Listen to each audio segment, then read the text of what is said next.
سلام دوستان، به کانال من خوش اومدید. من بهاره هستم و میخوام به شما نشون بدم که نون پختن کار آسونیه، ازش نترسید.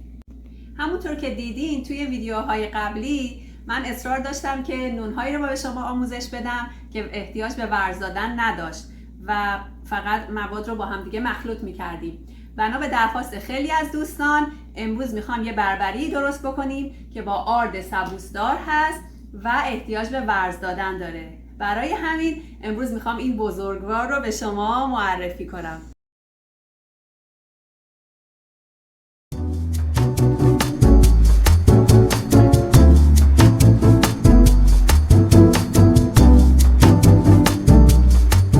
مواد لازم برای این نون بربری: 4 پیمونه آرد سبوسدار، 2 قاشق چایخوری ییست که فلاشرمن ترادیشنال استفاده میکنم، 1 قاشق چایخوری شکر، 1 قاشق چایخوری نمک، 2 قاشق چایخوری روغن زیتون، هم کنجد به میزان دلخواه و در نهایت آب به میزان 2 پیمانه. برای 4 پیمونه آرد سبوسدار برای این رسیپی من 2 پیمونه آب گرم استفاده میکنم. ابتدا خمیر ترشمون رو میریزیم، شکر، نمک هم میزنیم، 2 پیمانه آب گرم و در نهایت روغن زیتون. خب حالا بحث شیرین ورز دادن. برای 10 دقیقه ورزش میدیم.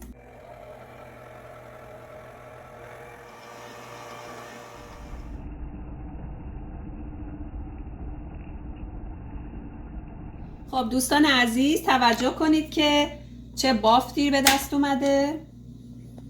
دستتون رو خیس کنید و سعی کنید که این خمیر رو از پوکتون آزاد کنید.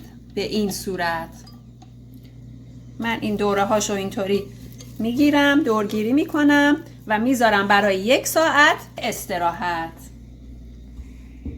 خب دوستان در حالی که خمیرمون داره استراحت میکنه رومال رو درست میکنیم. رومال شامل 1 قاشق غذاخوری آرد هست که ما چون اینجا داریم از آرد هول ویت استفاده میکنیم، سبوسدار استفاده میکنیم، رومالمون هم از آرد سبوسدار استفاده میکنیم. 1 قاشق غذاخوری آرد سبوسدار، 1 قاشق چایخوری جوش شیرین و 1 قاشق چایخوری روغن زیتون هم بزنید به مقدار نیم پیمانه هم آب که میذاریم روی گاز تا به یه غلظتی مثل غلظت فرنی برسه. همینطور که میبینید ما دنبال این غلظت هستیم. رومالی که درست کردیم با آرد سبوسدار میذاریم خنک بشه تا روی خمیرمون بمالیم. خب 1 ساعت استراحتمون تموم شد، خمیرمون آماده است. من میام روی سطح کار رو آرد میپاشم تا این خمیر زیبا رو بهش منتقل کنم به این صورت.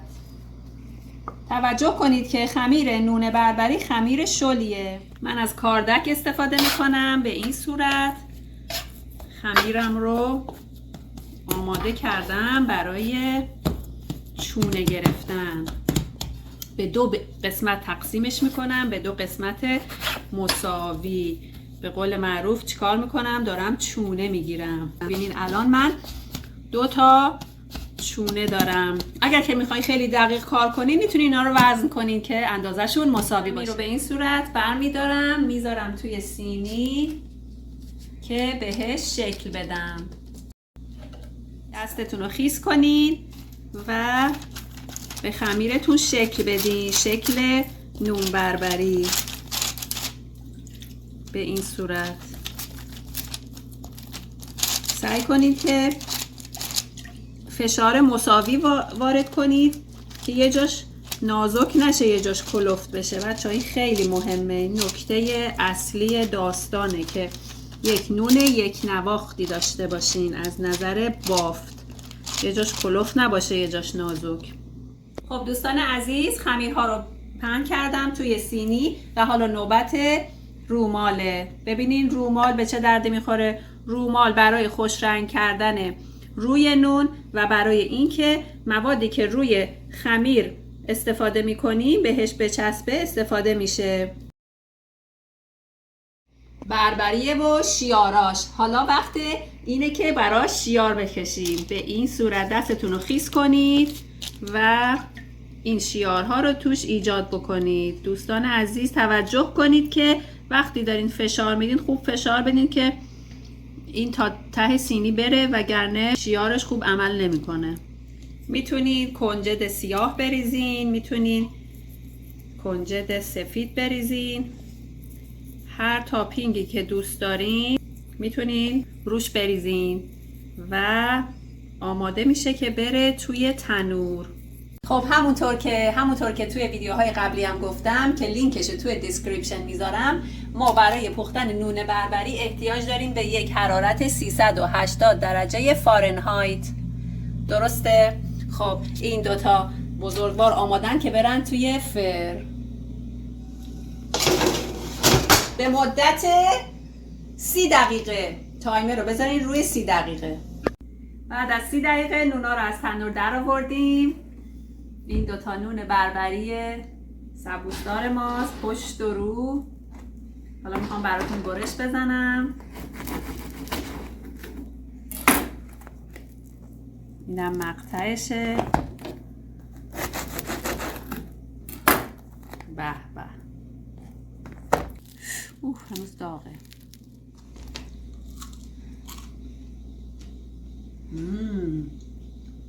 مثلا نون خالی هم عالیه. بهترین اسنک، بسیار سالم. میتونین باهاش ساندویچ درست بکنید، میتونین باهاش نون پنیر درست بکنین و لذت ببرین. نوش جونتون. اگر از این ویدیو لذت بردید خوشحال میشم که سابسکرایب کنید، لایک کنید و شیر کنید. متشکرم.